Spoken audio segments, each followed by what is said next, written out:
March 2021 is on academic excellence, and this essay is written by Professor Maben Rabi, and Maben Rabi is a professor at the Oslo University College, Norway, and he has written a very important essay on academic excellence. And this article by Professor Maben Rabi is titled "Remoteness is no hindrance to academic excellence." Excellence in education depends on the quality of mentorship and not on the size or location of campuses. So, this essay of Professor Maben helps us to understand how students and educators can ensure excellence in academic sector. Let us just read and understand the essay by Professor Maben Rabi on academic excellence. How many Indian institutes of technology, IITs, should India have, and what should these institutes strive to achieve? In their article, Too Many IITs, Unrealistic Expectations, Philip G. Altbach and Eldo Matthews suggest that there should be between 10 to 12 IITs, that these institutes ought to be situated in big urban areas, and that they should focus on being crown jewels.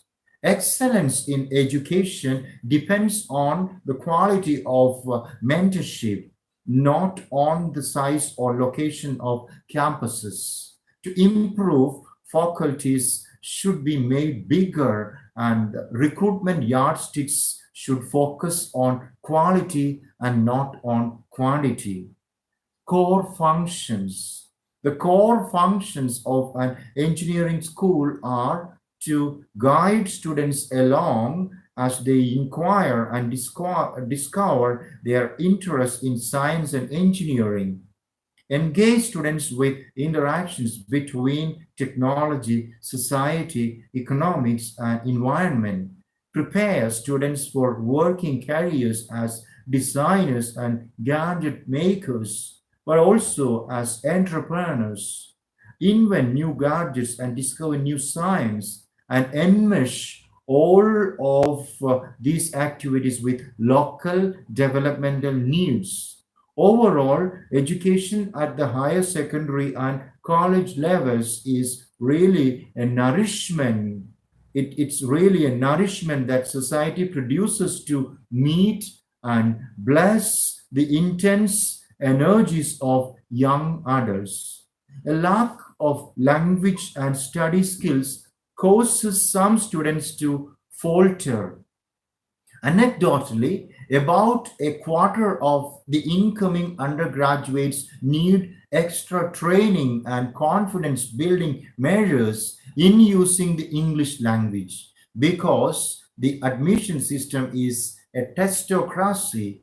Almost all the incoming students need to be dissuaded away from a mindset that focuses on strategic maximization of points on multiple choice questions, and instead need to be guided toward free inquiry and whole problem tackling. A key problem in most engineering colleges is that the students should not only become skilled engineers but should also train to speak and write clearly. Helping the new.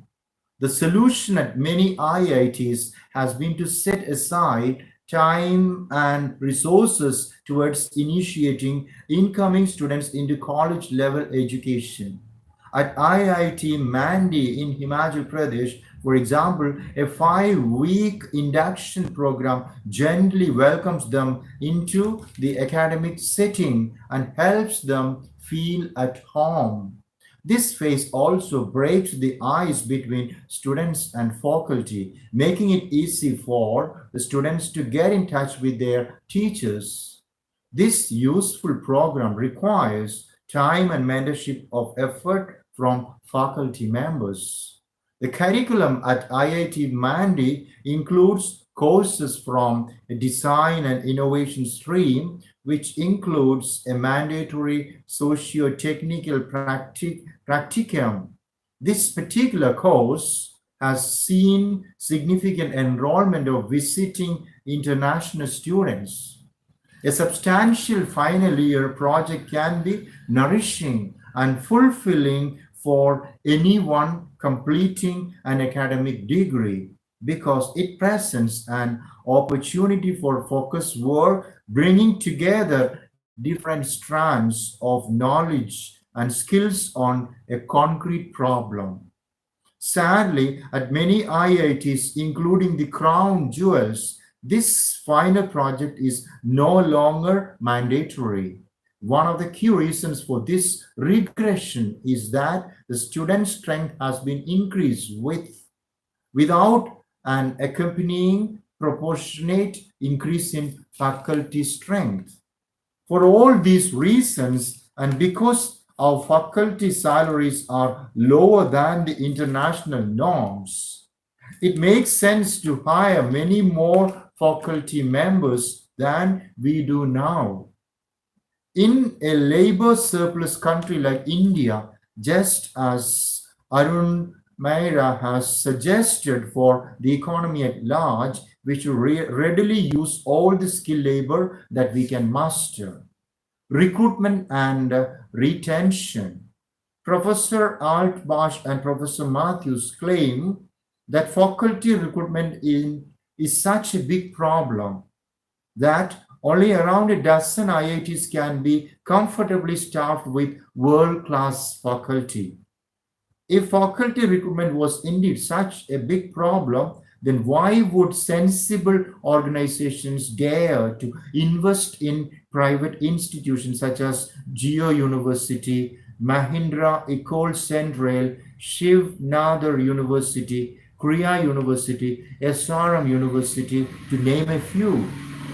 There are two existing problems with recruiting and retaining faculty members. Both are self-made and both can be solved. The first problem is that not enough faculty members are hired and that those hired are burdened with additional tasks such as running the canteen, etc. If there is indeed a scarcity of qualified faculty applicants, then would it be reasonable to burden the hired researchers with non-academic responsibilities such as running the canteen, managing the placement cell, and managing tenders for various campus building works? The second problem is that of inconsistency and group think in the hiring committees. Typically, recruitment has two stages: shortlisting by the hiring institute and an interview in front on a panel that consists of mostly professors from outside the hiring institute. If at the first stage, the shortlisting is done mechanically, then good and sometimes even excellent candidates can be weeded out. In specific, if shortlisting is done on the basis of the number of papers, size of grants won, and the like, then those hired may be mediocre. Paper manufacturing mills. A better alternative is possible by reversing the existing two stages in recruitment and explicitly flagging quality as a merit. First, the external experts should prepare a shortlist, and then the local hiring committees should attempt hiring from within this shortlist. The applicant should be required to submit information demonstrating the best aspects of their work. Each applicant should be asked to provide, in addition to their full curriculum vitae, their two best research publications and their two best pedagogic materials, such as homework, assignment, or examination. At the first stage, the external professors could prepare a shortlist based solely on the two best publications and sample pedagogic materials. The statistics of outcomes of the external expert assessments can also supply clearer indications of whether or not there is really a shortage of qualified applicants. A warning fantasy is that only a large companies and organizations can invent new technologies. This belief has been demolished by so many startups in the past few decades that nowadays even prime ministers preach the virtues of a startup culture. So why would anyone have low expectations from the smaller IITs or from small but well-funded private colleges? According to the Times Higher Education ranking for the last year, the IIT at Ropar in Punjab and IIT Indore, Madhya Pradesh are within the top 100 young universities of the world. But even ignoring such superficial rankings, the details are promising. The growth of IIT Mandi, for example, uh, yes, this IIT has international a resident faculty body as any other IIT. In the last year, this IIT was seventh in the Adal Innovativeness ranking. Remoteness is not a hindrance to excellence. Cornell University is located in the heart of rural New England and has been excellent from even before the internet age. And Cornell has a thriving startup scene, even though the campus is not surrounded by industries. Japan's newest world-class university, the Okinawa Institute of Science and Technology Graduate University, is in the most remote corner within its territory, Okinawa Island.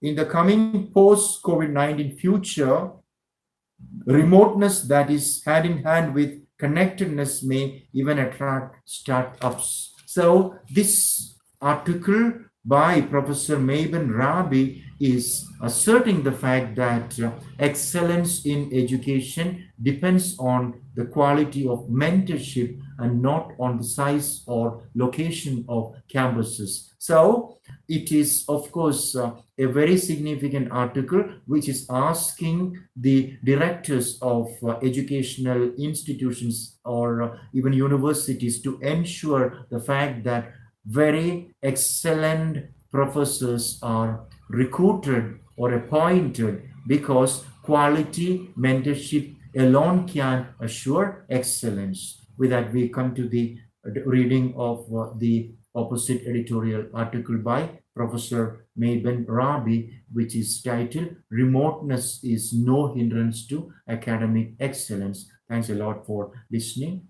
Take care.